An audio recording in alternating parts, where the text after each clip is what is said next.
सुप्रभात बच्चों। आज हम कक्षा 6 के भूगोल विषय का पाठ 6 पृथ्वी के प्रमुख स्थल रूप का पहला प्रकरण पर्वत के बारे में पढ़ेंगे। तो चलिए करते हैं अध्याय 6 को शुरू। पृथ्वी के प्रमुख स्थल रूप। तो देखो बच्चों, इससे पहले वाले अध्याय में हमने पढ़ा था कि पृथ्वी पर जल, हवा और स्थल ये तीनों चीज़ें मौजूद हैं। आज हम इस अध्याय में पढ़ेंगे कि जो पृथ्वी का प्रमुख स्थल रूप है, जो स्थल मंडल है, उस पर पृथ्वी पर स्थल में कौन कौन सी आकृतियाँ शामिल हैं, कौन कौन से उसके आकार होते हैं। तो सबसे पहले देखिए, पाठ को शुरू करने से पहले हम ये एक चित्र देखते हैं।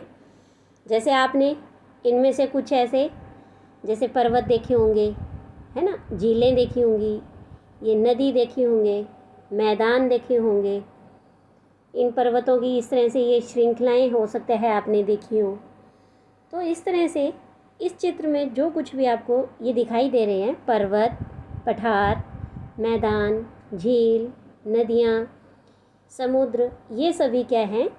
ये पृथ्वी के स्थल रूप हैं। तो चलिए अब हम इस पाठ को पढ़ना शुरू करते हैं कि आपने इनमें से कुछ स्थल रूपों को ज़रूर देखा होगा जो चित्र 6.1 में दिखाए गए हैं। आप देखेंगे कि पृथ्वी की जो सतह है वो सभी जगह एक समान नहीं है।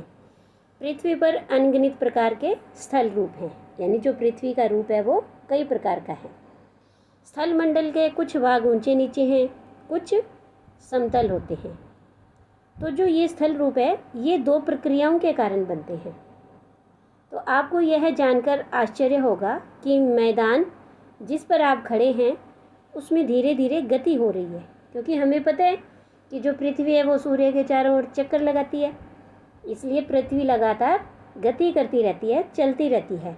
लेकिन हम इस धरती पर, इस पृथ्वी पर खड़े हैं, लेकिन हमें महसूस नहीं होता कि धरती है वो गति कर रही है। तो पृथ्वी के अंदर भी लगातार गति हो रही है। तो जो इसके दो प्रक्रियाएं हैं, तो उसकी सबसे पहली है जिसे कहते हैं आंतरिक प्रक्रिया, अंदर की प्रक्रिया, पृथ्वी के अंदर। तो पृथ्वी की आंतरिक प्रक्रिया के कारण बहुत से स्थानों पर पृथ्वी की सतह कहीं ऊपर उठ जाती है और कहीं धंस जाती है। और ऐसी ही दूसरी जो प्रक्रिया है वो है बाहर है, यानी बाहर की प्रक्रिया। तो इस बाहरी प्रक्रिया स्थल के कारण लगातार बनने और टूटने की प्रक्रिया है। जो स्थल है वो लगातार बनता है और टूटता है। अब देखिए, जो पृथ्वी की सतह का कुछ हिस्सा है वो टूटकर या घिस जाता है।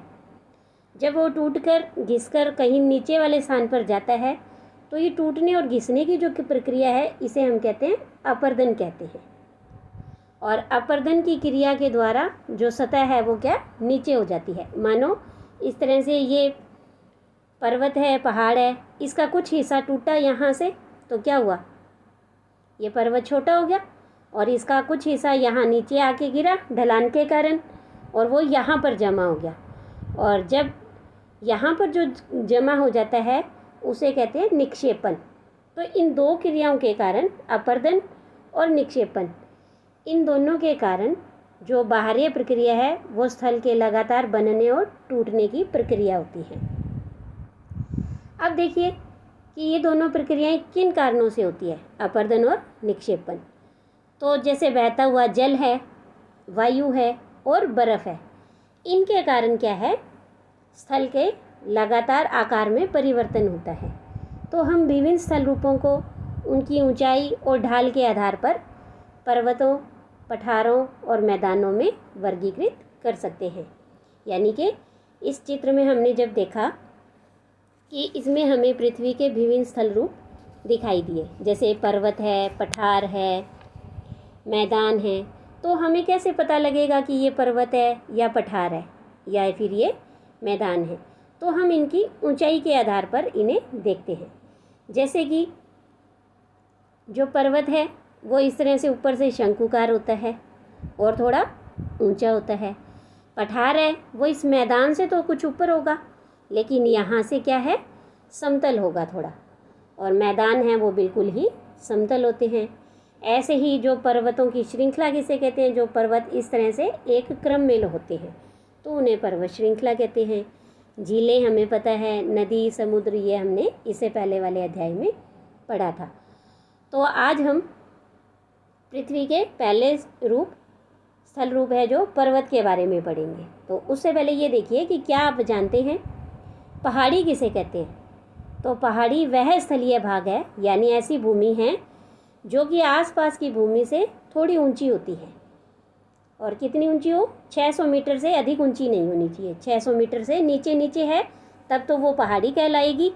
अगर 600 मीटर से अधिक ऊंचाई है और इस तरह से खड़ी ढाल वाली है, जैसे इस तरह से ज़्यादा उसकी ढलान होगी, तो फिर वो पहाड़ी क्या बन जाएगी, पर्वत। तब हम उस पहाड़ी को क्या कहेंगे, पर्वत कहेंगे। 600 मीटर से अधिक ऊंची होगी तो वो पर्वत कहलाएगा। अब देखिए कि 8000 मीटर से ऊंचे कुछ पर्वतों के नाम हैं जो आपको बताने हैं। तो हमारे भारत में भी ऐसे कई पर्वत हैं जिनकी ऊंचाई 8000 मीटर से अधिक है, जैसे कि माउंट एवरेस्ट है, ये हमने इससे पहले वाले अध्याय में पढ़ा था। फिर है ऐसे ही एक K2 है, कंचनजंगा है, नंगा पर्वत है। इस तरह के कई पर्वत हैं जिनकी ऊंचाई है वो 8000 मीटर से अधिक है। अब देखिए, अब हम बात करते हैं पर्वत के बारे में कि पर्वत पृथ्वी की सतह की प्राकृतिक ऊंचाई है। ये प्राकृतिक रूप से ऊंचाई होती है इनकी। पर्वत का जो शिखर है वो छोटा होता है, शिखर मतलब उसकी चोटी, और जो उसका आधार है वो चौड़ा होता है, ये आधार होता है उसका। तो ये आधार चौड़ा होगा और जो शिखर है ये क्या होगा, छोटा होगा। तो यह आसपास के क्षेत्र से बहुत ऊंचा होता है। कुछ पहाड़ बादलों से भी ऊंचे होते हैं, और जैसे जैसे आप ऊंचाई पर जाएंगे वहाँ जलवायु क्या है, ठंडी होती जाती है। आपको पता ही है पहाड़ों पर मौसम कैसा होता है, ठंडा होता है। तो कुछ पर्वतों पर हमेशा बर्फ़ जमी रहती है, और जो जमी रहने वाली बर्फ़ है उनकी नदियाँ पर्वतों पर होती हैं, और ऐसी नदियों को क्या कहा जाता है, हिमानी कहा जाता है। तो यहाँ कुछ ऐसे भी पर्वत हैं जो समुद्र के भीतर हैं। देखो कि हमने देखा कि धरती के ऊपर, पृथ्वी के ऊपर पर्वत है, लेकिन आपको पता है समुद्र के अंदर भी पर्वत होते हैं और उन्हें हम देख नहीं सकते हैं। कठोर जलवायु होने के कारण पर्वतीय क्षेत्रों में बहुत कम लोग निवास करते हैं। क्यों? क्योंकि जो वहाँ का धरातल है वो खड़ी ढाल वाला होता है, और जो वहाँ की भूमि है वो कृषि योग्य बहुत कम होती है, यानी कि वहाँ कृषि नहीं की जा सकती, वहाँ आसानी से मकान नहीं बनाए जा सकते, क्योंकि जो वहाँ का धरातल है वो क्या है, ढलान वाला है, समतल नहीं है, इस तरह से प्लेन नहीं है।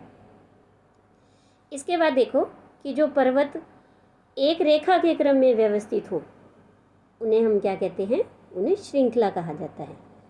ये देखिए, बहुत से पर्वतीय तंत्र समानांतर श्रृंखलाओं के क्रम में होते हैं और जो सैकड़ों किलोमीटर में फैले होते हैं। हिमालय, आल्प्स तथा एंडीज ये क्रम से एशिया, यूरोप और दक्षिणी अमेरिका की पर्वत श्रृंखलाएं हैं, और इन पर्वतों की ऊंचाई और आकार में भिन्नता होती है। यानी हिमालय पर्वत कहाँ है, एशिया महाद्वीप में, और आल्प्स ये यूरोप महाद्वीप में है, और एंडीज़ पर्वत श्रृंखला ये दक्षिणी अमेरिका में है। ये हमने अध्याय 5 में भी पढ़ा था। अब हम बात करेंगे कि जो पर्वत है उनके अलग अलग प्रकार होते हैं। तो पर्वतों के कितने प्रकार हैं, 3 प्रकार। पहला है वलित पर्वत, दूसरा है भ्रंशोत पर्वत, और तीसरा है ज्वालामुखी पर्वत। तो हिमालय तथा आल्प्स ये वलित पर्वत हैं, जो कि अभी हमने देखा कि हिमालय है वो एशिया में है और आल्प्स है वो यूरोप में है। तो ये दोनों पर्वत ही हैं वो वलित पर्वत हैं।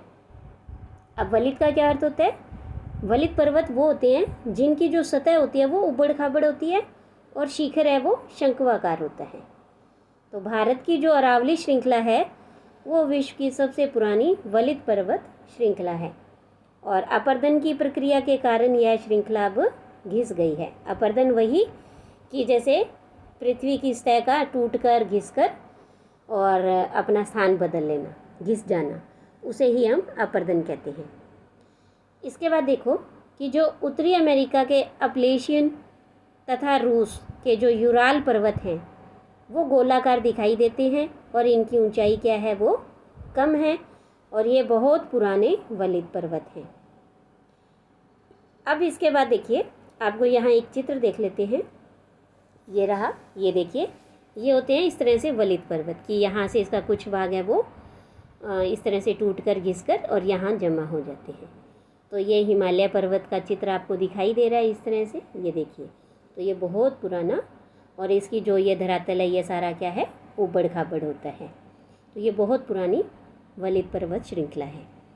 इसके बाद देखिए, हम पढ़ रहे थे दूसरा भाग कि जब बहुत बड़ा भाग टूट जाता है पर्वत का तथा ऊर्ध्वाधर रूप से विस्थापित हो जाता है, तब भ्रंशोत्थ पर्वतों का निर्माण होता है। यानी एक पर्वत का बहुत बड़ा भाग टूट जाता है और वो दूसरे स्थान पर स्थित हो जाता है। तो जो ऊपर उठे हुआ एक खंड होता है, जो उस पर्वत का ऊपर उठा हुआ भाग है, उसे तो उत्खंड यानी हार्स्ट, और जो भाग नीचे धंस गया है उस नीचे धंसे हुए खंडों को द्रोणिका भ्रंश यानी ग्रावेन कहा जाता है। अब यूरोप की राइन घाटी और वासजेस पर्वत इसी तरह के पर्वत के उदाहरण हैं। तो ये देखिए कि आपको यहाँ ये चित्र में दिखाई दे रहा है, ये भ्रंशोत्थ पर्वत है। जो इसका ये बहुत बड़ा भाग है जो ऊपर उठ गया है, इसे तो उत्खंड कह दिया है, और जो भाग नीचे धंस गया इसे द्रोणिका भ्रंश कह दिया है। इसके बाद देखिए, इसका हम पढ़ेंगे तीसरा प्रकार पर्वतों का, ज्वालामुखी पर्वत। ज्वालामुखी पर्वत है वो ज्वालामुखी क्रियाओं के कारण बनते हैं। अब देखो कि ज्वालामुखी क्या होता है। तो ज्वालामुखी है वो भूपर्पटी पर खुला हुआ एक ऐसा छिद्र होता है जिससे क्या है, ज़मीन के अंदर जो पिघले हुए पदार्थ होते हैं वो अचानक से बाहर निकलने लगते हैं, जिसे हम लावा कहते हैं। एक तरह से दूर से देखने पर हमें वो उसमें से खूब लाल लाल आग दिखाई देगी, काले काले रेत के उसके धुएं के बादल दिखाई देंगे। तो वो होती है ज्वालामुखी की ज़मीन के अंदर जो चीज़ें होती है वो पिघल कर बाहर निकलने लगती है अचानक से। तो फिर जब वो चीज़ें बाहर निकलती है और वो ठंडी होकर के एक पर्वत का रूप ले लेती है, तब उसे हम कहते हैं ज्वालामुखी पर्वत। तो अफ्रीका का जो माउंट किलिमंजारो है वो, और जापान का फ्यूजियामा, ये इसी तरह के पर्वतों के उदाहरण हैं। तो ये देखिए कि आपको यहाँ ये चित्र में दिखाई दे रहा है कैसे ये ज्वालामुखी आपको है जो पर्वत दिखाई दे रहा है। आप देखिए इस चित्र में सबसे पहले कि जो ये पृथ्वी के अंदर है अत्यधिक दाब होता है, तो इसका जो ये बीचों बीच है यहाँ पर ये है लावा। लेकिन जब तक ये पृथ्वी के अंदर है और ये खूब गर्म होता है तब तक इसे हम कहते हैं मैग्मा। यहाँ लिखा हुआ भी है, मैग्मा कहा जाता है इसे। फिर क्या होता है कि जो किनारों से ये बाहर निकलती है इस तरह से अत्यधिक दाब के कारण और अत्यधिक ताप के कारण। तो ये जब बाहर निकलती है तो इसे हम, इस आग को गरम गरम इसे लावा कहते हैं। ये भी लावा ही है, लेकिन जब ये पृथ्वी के अंदर है तो इसका नाम मैग्मा, और ये जब बाहर आता है तो इसे हम लावा कहते हैं। अब देखिए जब ये इस धरातल से, इस छेद से बाहर निकलता है तो कुछ यहाँ पर लावा के छोटे छोटे बम्ब से हैं, जो छोटे छोटे उसके टुकड़े दिखाई दे रहे हैं। इसके साथ ये जो आपको धुआं दिखाई दे रहा है ये ज्वालामुखी की राख है, भाप है, और इस तरह से गैस वाले बादल आपको दिखाई देते हैं। अब जो ज्वालामुखी शंकु का निर्माण है वो राख और लावा की इन पर्वतों से के जमने के कारण या इस तरह से ये पर्वत बन जाते हैं और इन्हें ज्वालामुखी पर्वत कहा जाता है। इसके बाद देखिए, अब इन पर्वतों के खूब लाभ भी हैं हमें, तो ये हमारे लिए बहुत लाभदायक होते हैं। सबसे पहले तो जो पर्वत है वो जल के संग्रहगार होते हैं, यानी जल को संग्रह करते हैं। अब कैसे करते हैं? जैसे बहुत सी नदियों का जो स्रोत है वो पर्वतों में स्थित जो बर्फ़ होती है, बर्फ़ की नदियाँ होती है जिन्हें हम हिमानी कहते हैं, उनमें जल संग्रह रहता है। तो बहुत सारी नदियों का स्रोत पर्वतों में स्थित हिमानियों में होता है। जलाशयों के जल को लोगों तक पहुंचाया जाता है और पर्वतों के जल का उपयोग सिंचाई के लिए और बिजली बनाने के उत्पादन में भी किया जाता है। नदी घाटियाँ तथा वेदिकाएँ कृषि के लिए उपयुक्त होती हैं। पर्वतों में अलग अलग प्रकार की वनस्पतियाँ होती हैं, जीव जंतु पाए जाते हैं। खूब कई प्रकार की औषधियाँ भी इन पर्वतों पर हमें मिलती हैं। वनों से हमें ईंधन मिलता है, चारा मिलता है, वन्य जीव जंतुओं को आश्रय मिलता है। इसके अलावा दूसरे उत्पाद हैं जैसे गोंद, रेजिन आदि वस्तुएं हमें इन पर्वतों से प्राप्त होती हैं। सैलानियों के लिए, सैलानी यानी जो घूमने जाते हैं, उनके लिए पर्वतीय भाग उपयुक्त स्थान है। वे पर्वतों की यात्रा उनकी प्राकृतिक सुंदरता को देखने के लिए करते हैं। विभिन्न प्रकार के खेल भी होते हैं इन पर्वतों पर, जैसे paragliding, hang gliding, river rafting तथा स्कीइंग। ये पर्वतों पर खेले जाने वाले प्रचलित खेल हैं। क्या आप हिमालय में स्थित कुछ ऐसे स्थानों के नाम बता सकते हैं जहाँ पर ये खेल खेले जाते हों? तो देखिए, जैसे कि हिमाचल प्रदेश है, जम्मू कश्मीर है, सिक्किम है, उत्तराखंड है। वहाँ ऐसे आदि कई ऐसे स्थान हैं जहाँ पर इस तरह के पैराग्लाइडिंग है, रिवर राफ्टिंग, स्कीइंग आदि करवाई जाती है। इसके बाद हम पढ़ेंगे पृथ्वी का दूसरा स्थलीय रूप पठार के बारे में, और वो हम पढ़ेंगे अगली वीडियो में। आज के लिए इतना ही। धन्यवाद।